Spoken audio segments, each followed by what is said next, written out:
So we're currently sitting in 4th place in this week's race.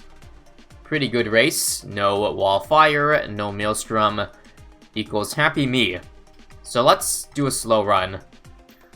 So here's the general gist of the strategy. Oh, I didn't mean to drop Dart first. The reason why you don't want to drop Dart first is because there's a Monkey Knowledge. Again, I'm going to buy Blade Shooter here. If this Dart Monkey wasn't here, this thing would cost 140, and I would be able to afford it. But because I played Start first, I don't get the cheaper upgrade, so I lost $10. Well, that sucks, but whatever. I'm not going to waste another 100 monkey money. We'll just buy it now. Gonna go for a Ricochet. In the meantime, set up to 27. Get a 202 for leads to come soon. Send up to 32, I guess. Once we get the 302, we can put it back in first, and then send to 39. Good, and then we'll sell both these towers for a boomerang. Very epic. Now we'll go for a cannon. We'll send up to 49. We'll go for a shimmer. Get the whites. Could be better. 42 lives. Get a recursive cluster. Pause the game. Gonna go for another one of these here. We could die. Not dead yet. Good. We're alive. So let me get Striker. Let me get a pause. Let's get a couple of Moab Maulers. Oh, why did I get an Assassin? That's bad. Oh, this is not looking good. We'll go all the way now. 74 is the longest round of this game, so you want to send that out, obviously. But yeah, we're going to rely on Moab Maulers to beat this crap. All these Moabs. That's a lot of Moabs. Now, we could die to camos, because Shimmer sucks. So hopefully we don't die to camos. And we probably did die to camos. So if you don't know how Shimmer works, it doesn't have infinite decamo bomb power. So if you have too many balloons, it won't actually decamo all the balloons. So I actually might want to get an embrittlement to decamo. That's probably safer.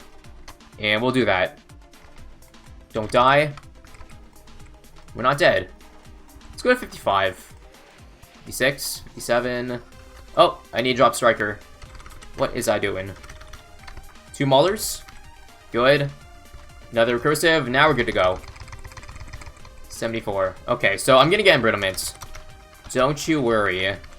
Stun. Let's get it now. Decamo, please. And Ice Shards does do stuff. It's not useless. But because of embrittlement, we have so much less money to defend. Like, Moabs. 39 lives. Don't die, don't die, don't die. Think we're dead. 2 life clutch. 2 life clutch. Please. Please. Nice. We did it. We did the 2 life clutch thing. Now we're gonna sell all these Maulers because we don't need it for Crossbow Master. Just to end off the game a little faster. Don't forget to send out 76, but I'll do that once we are in the clear. Sell, sell, sell. Good. 76. And that's game. That's top 1% strategy. This is probably not going to be top 50 time. What I already have, the 221, is guaranteed top 50. But this is a little bit safer, a little bit slower. Very easy strategy. Might need to try a few times, because you might lose more than 2 lives. Yeah, pretty bad time. Only 2 minutes and 30 seconds. That's pretty embarrassing. Yeah, top 50 already at 230, and this is day 2 of 4. Okay, so now it's basically time to optimize. I'm gonna try to get a 220 with current strategy, but with a few tweaks. First one being the Dart Monkey placement. So after I get that Blade Shooter, you notice I drop the Dart Monkey on the right side. And the reason for that is it's more likely to give you the end around cash faster.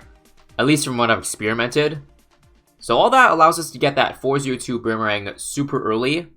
Basically allowing us to push a lot further. That being said, the mid game here is kind of the same. Get that Shimmer after Cluster. then get a recursive, then get striker, and instead of getting that second boomer, instead we go for another recursive. We're actually not going to get any more 402 boomerangs. Once you get striker, it's much better to go for recursive once you get those striker levels. So yeah, with that said, a 55-second full send definitely puts us on pace for a 220 something. And you see we're getting a Mauler for the Moab. We only need one. Don't need to spam it. And in fact, we're actually going to sell it after we pop that one Moab from round 40. Because you're going to need all the popping power you can get. So every single dollar counts. Gotta get those recursives faster. I think after 5 recursives, we go for an embrittlement. And yeah, now for a new strategy. Moab Press. By the time we get all those recursives up, there's a shit ton of fortified mobs about to exit. So the best way I found to deal with that was just buy more press, sell it, drop another more press with extra money, and then do some more bar sell action. Get all the more presses that we can to knock those mobs back. Give us time to break it. And I gotta say, it worked pretty damn well. Nice and healthy 52 lives remaining. The rest is basically the same. Sell everything for 2 Crossbow Masters once the money's there. And in the end, that gives us a 222. Not bad, but we could definitely go further. But not with this strategy. I tried experimenting a little more with the current strategy, and I felt like I could only go a few seconds lower than that, which is good enough for a top 50. But once I figured out a better strategy, I decided we're going for a top 3. So watch carefully with this new crazy strategy. Blade Shooter starts, not Boomerang after, but Striker Jones. Crazy, am I right?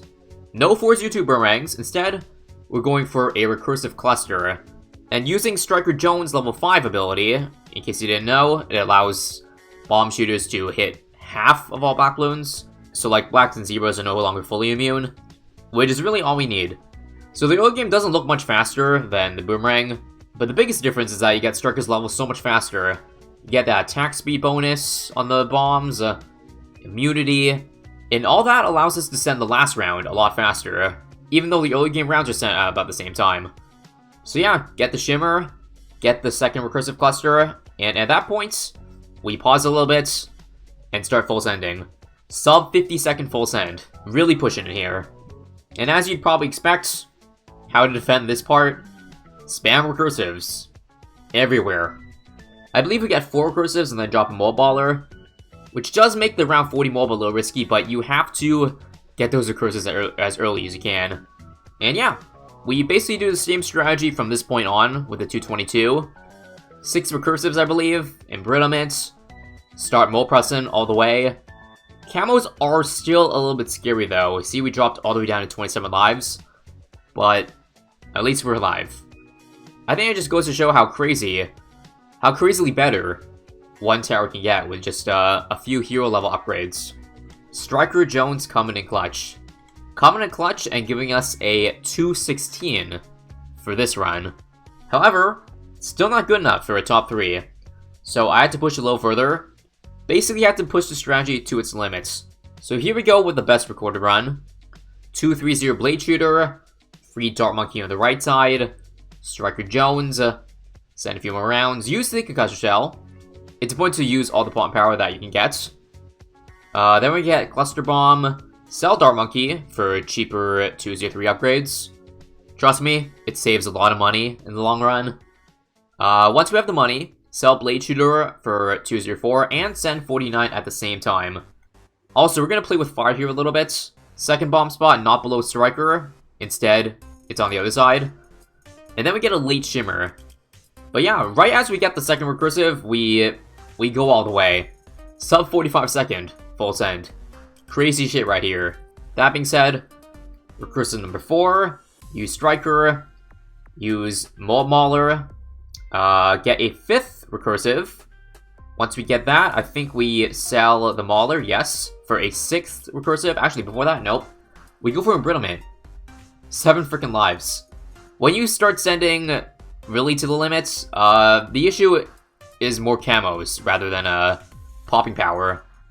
And we're coming in here with a slightly different strategy. Notice that we're going for 204 boomerangs instead of 004 and then selling. I don't know how much this actually helped, But in case you didn't know, 204 gives 50% more knockback. So theoretically, giving more time for us to kill those fortifieds, and thus giving higher chance of survival. Again, not sure if I would have survived if I just went for 004s, but I have to assume it helped at least a little bit for some runs. But yeah, with the 7 lives, you just have to kind of pray that you don't die to camos. And thankfully, we didn't with this run. Finishing off with a 2:12.91. Again, my best recorded run. Overall PB, a little bit lower at a 2:11. But I had to spend a lot of time and monkey money to get as good as a run as that.